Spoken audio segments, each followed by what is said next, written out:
অনেক ভাই এখানে ভাই। বসে আছেন কেন? মন খারাপ নাকি? ভাই মনটা কিছুটা খারাপ, আজকে বন্ধুদের কথা অনেক মনে পড়ছে। আচ্ছা, বন্ধু। আচ্ছা অনেক ভাই, আপনার কাছে বন্ধু মানে কি? বন্ধু হলো সেই মানুষ যার সাথে আপনি মুখ খুলে নয়, হৃদয় দিয়ে কথা বলবেন। জীবনে টাকা, সাফল্য, নাম সবই একদিন হারিয়ে যাবে, কিন্তু বন্ধুত্ব কখনো হারাবে না।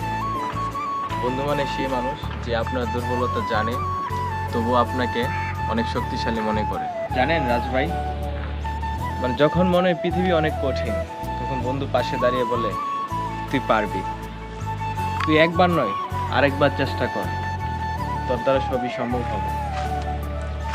বন্ধু মানে একটা সম্পর্ক নয়, বন্ধু মানে একটা আত্মার বন্ধন, যা সময়ের সাথে দূরত্ব বাড়লেও কখনো মনের দূরত্ব বাড়ে না। একজন ভালো বন্ধু থাকলে জীবন সত্যি আলাদা হয়ে যায়, কারণ সে আপনাকে বদলাতে নয়, আপনাকে বুঝতে চায়। তাই সর্বশেষ একটি কথা বলবো, বন্ধুদেরকে মূল্য দিন, কারণ সত্যিকারের বন্ধুত্ব সবার ভাগ্যেও জোটে না।